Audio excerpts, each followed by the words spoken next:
How's it going, everybody? Welcome to Cinemaholic Productions. My name is Spencer Henderson, and I am a cinemaholic. I'm Ryan Gordon, and I'm a cinemaholic. And today, these violent delights have violent ends as we're talking about Westworld Season 1.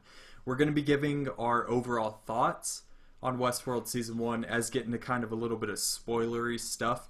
The finale came out last night, or 2 nights ago, and I have quite a bit I want to ask Ryan about, try to clear up in a discussion about Westworld. But first, let's start off talking about our overall thoughts on the season. So, Ryan, what did you think of Westworld Season 1? Overall, first off, I'm excited to hear your thoughts on this. I was telling you a little bit before. We've tried to avoid talking about this, just like we do with all of our episodes. We don't discuss what we've seen very much prior to recording the episode. So as we talk about this, this is kind of the first time that we hear each other as well as you're hearing our opinions. And I was saying before that I've tried to talk to a few friends about this, and I have to they haven't seen it, so I've had to kind of explain what's going on, and it it made me feel and understand how confusing this season is, because I've been trying to explain everything, and then I feel like, oh, but then this, I forgot that I left this out at the beginning. Oh, but also this happened, and I shoot back because I guess that's how this show, the first season at least. I don't know where it's going to go for the second season, but the first season has three different timelines going on, so you never quite know when and where you are, and it's jumping around a lot, and so kind of retelling that makes it difficult. Overall, I enjoyed it. It's a great piece of cinema, not just TV. Very cinematic in its storytelling, in its visual aspects, very entertaining. I think Max Landis may have tweeted something to this effect, but I I saw it on Twitter, and I agree with it completely. Someone, I think Max, had said that it's kind of like watching a music video. It's very visually appearing. Sometimes it doesn't make a lot of sense, but it's still entertaining, and so you keep watching it. You enjoy watching it for what it is, but you're not necessarily going to experience more than that. And that's kind of how I feel Westworld was for me. I really enjoyed it as a whole. That being said, I am confused AF. So I'd like to hear your overall opinions, and then we'll kind of get into bouncing some ideas off of each other. Yeah, so I know that this is kind of the big thing right now. Westworld, everybody's talking about it, especially after the finale that aired on Sunday. And I like Westworld quite a bit. I'm excited to see how the second season turns out. We have to wait 2 years till the second season comes out, but I'm really curious to see where they take that. My overall thoughts on this first season is my biggest complaint is it takes till the 10th episode to finally get where we wanted the story to go. And it's almost like this would have been a great like prequel season that down the line we could see how these characters kind of started. I kind of almost feel like where it ends is where I would rather have had it begin in lots of ways, or kind of just get there a little bit faster. I do appreciate the world building, and I do think it creates a really interesting world, but it's another thing where there's not really a hero in this show. It's my thing. The tagline on this poster right here is every hero has a code, but I don't know who the hero is in this show. And whereas, since it's an HBO series, I almost have to mention Game of Thrones. And Game of Thrones has so many more characters that I feel invested in their stories.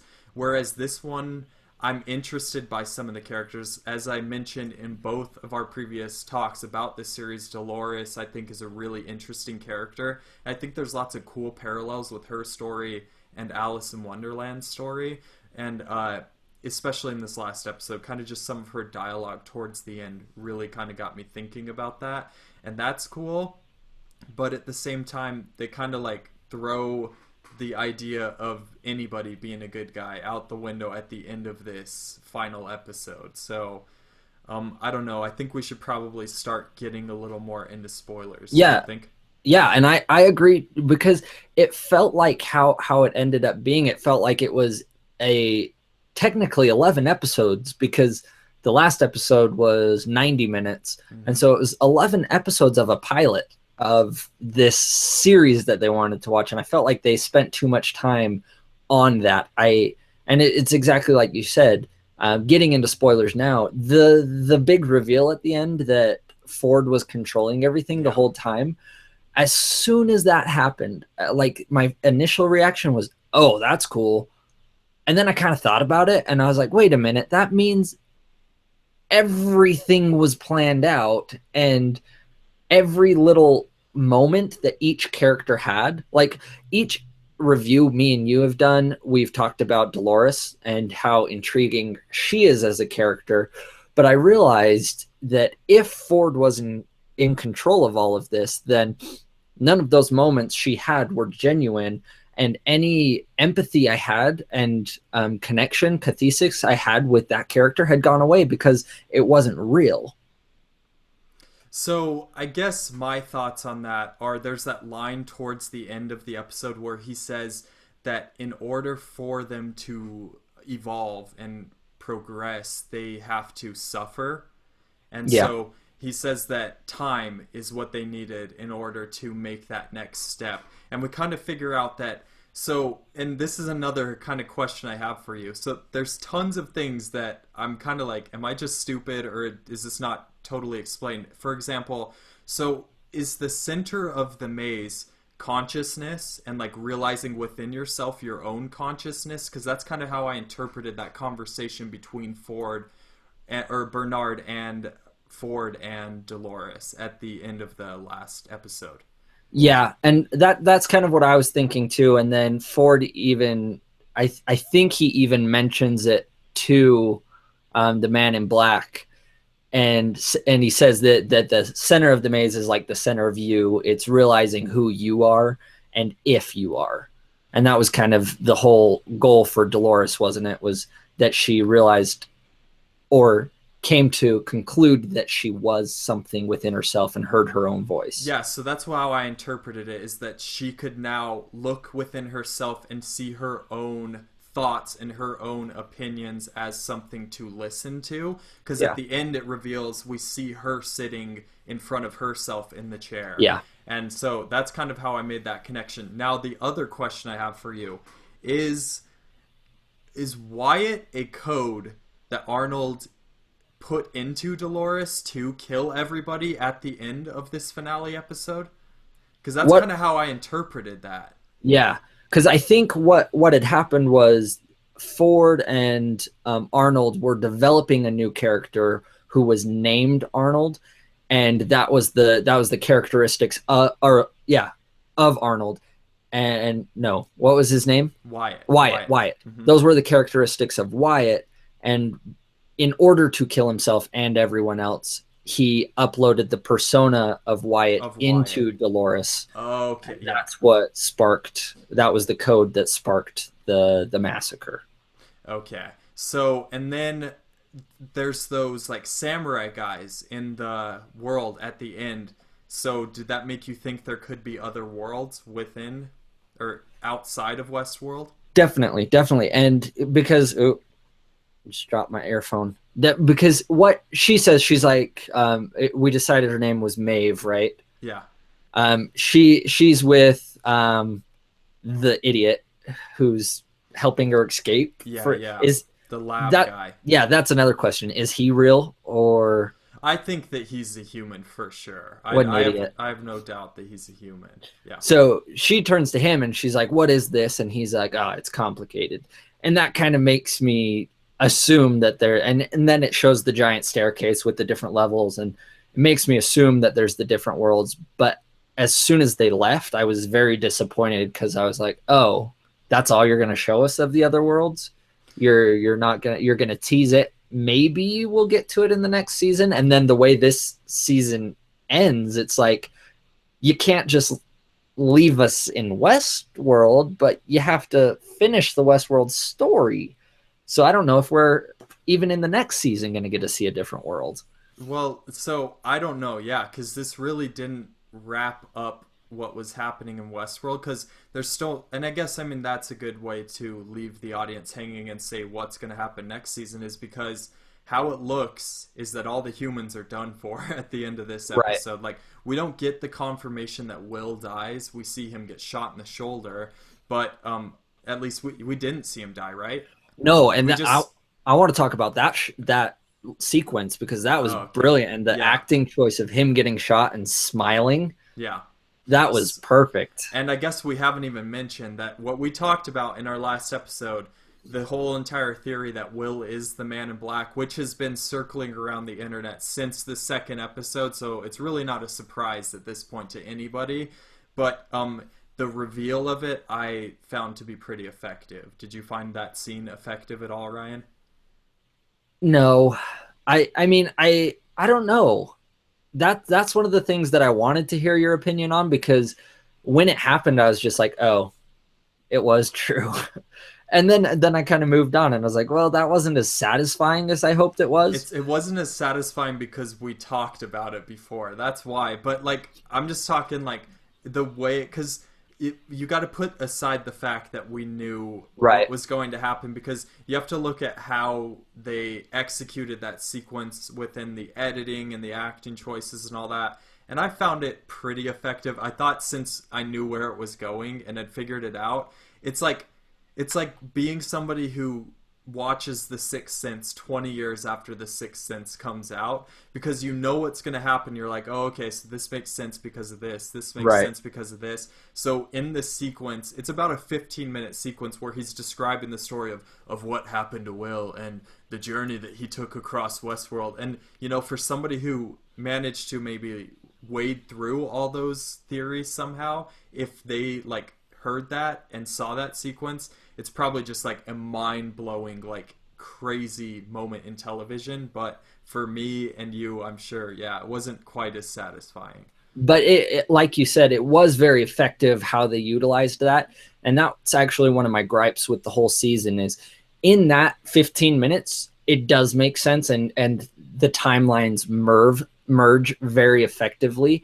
But that my downside to the whole season is that I feel like if I were to go back and watch it right now, I would see too many holes that actually end up contradicting and not fitting together, which I feel like hopefully they'll fix. Maybe another HBO drop. They do the opposite of True Detective.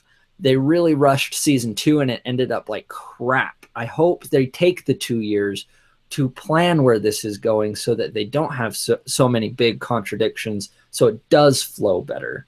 And that being said, I think the Man in Black is who we're going to be following from here on out. I don't think he's going to die.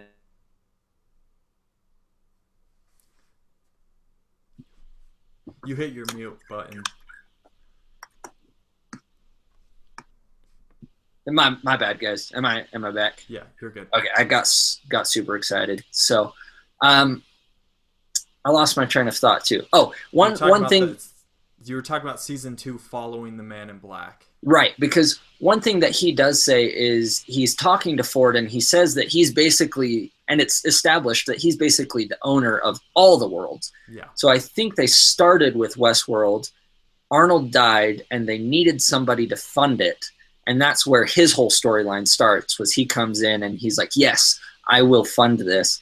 And that's when the board gets involved and they're like, oh, this simple idea we're then going to put into an Oriental world and this world, East world, whatever they end up making, and they're watered down versions of what Westworld is, because Westworld is Ford's baby.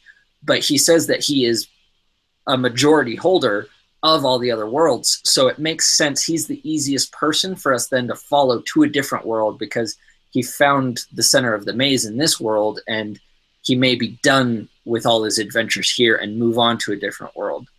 That being said, let's talk about Maeve, because what do you think? She got out and then like the power shut off and everyone's stuck in Westworld possibly. What's she gonna do? See, well, I kind of had a question. Do you think she was in control when she got off the train? Because her character kind of made a face that it looked almost like she went back into robot mode or something, like she didn't have control. And so I was just wondering, is she even in control of herself at this point? Right. I have no idea, and I was going to ask you that. I feel like it's interesting because I think Christopher or Jonathan Nolan directed the first and the last episode. He did, yeah. And one thing that was executed well in both of those was that mysterious aspect that you didn't quite know. And so I think that's what he was going for, was to leave it open-ended. Yeah, kind of leave it a little bit of ambiguity to the whole entire is this happening or is this not happening? Who Right. knows? I the I want to believe that she made the choice to go back when she was programmed to leave. But the cynical side in me thinks that she was programmed to go back, and she's going to go back for her daughter like Ford planned. And We'll see, but she's looked at the lady with her daughter on the train. They made a point of showing her looking at the mom and her daughter, so that almost made me think: does that mean she made the decision to go back to her daughter right, as well? So that was my other thought, and it sounds like you were thinking that as well. definitely. And they wouldn't have shown that shot if that's not what they wanted us to think. And so and she kept looking at the paper too. So it's like, I think I want to believe that she made that choice. And I guess that's why I'm kind of disappointed with the ending of the season, is because I want to believe that these robots can become humans, because that makes me care about everything that we just saw. If they stay robots, it's like, why did I just invest 11 episodes into this? It really makes it hard when you have characters who are so detached from emotion, like androids or robots. It makes it hard for us to grasp to what's going on with them. And it really, like, they have that scene of emotion between Dolores and Teddy in this episode that I just, like, I don't know, I stopped feeling weight because of it. You don't have to worry if they die, they're just going to come back again Right. as a different android. So I don't know, it's the whole entire suspense in the show doesn't always work for me. The only people who have stakes are the human characters, but I don't love any of the human characters really at all. So I have two last questions for you then, at least on my part, because that scene you just talked about with Dolores and Teddy doesn't make sense to me how that happened, because Dolores was just fighting with the man in black, and then it kind of cuts away, and then next thing you know, she's having this moment with Teddy, but it's all staged, and it's part of the presentation to the new and then the man in black's all of a sudden in a suit and he's drinking. And see, that's a really good point. That's a giant plot hole in the show, because that's another thing I was thinking out is because it's almost like with the man in black attacking Dolores, that's a choice that a human's making. Humans' choices are not programmed by Ford. Right. So it's almost like he had to predict the future Right. to understand that was going to happen and that Teddy was going to come and save Dolores. So, who knows with that? Who knows what happened there? And also furthermore, because Dolores was the one who initiated asking Teddy Right. to take her there, not Teddy. So it's like almost like, that's a giant plot hole. You're right. So, and that brings me back to my final question, which was like your first topic. Who are we supposed to be following in this? I feel like we need a character to bring us through this, and they spent so much time focusing on every character. I have no idea who to invest in anymore, and who knows where we're going from here on out. But that's where it kind of started lacking as well, is because I was like, I don't know who to care for, who to root for, because I guess that's a human element that everyone kind of has their pros and cons, but it lost gravitas that way. Yeah, I definitely agree that it kind of suffers from the Star Wars Phantom Menace syndrome of not having a main character. And you're right, we do need a main character. We do need somebody to at least relatively bring us through this world, or at least give us a side character to be able to kind of latch onto a little bit and like invest ourselves in. Because with like robots, as I said, it's hard to like you feel detached from something you can't really relate to. But on top of that, the humans, as you said, they're very flawed in the show, and that's cool. That's neat because yeah, people do have flaws, but putting like the central character, somebody who's like Will, who eventually makes the evolution into the Man in Black, this kind of Right. like, Anakin Skywalker to Darth Vader type of arc.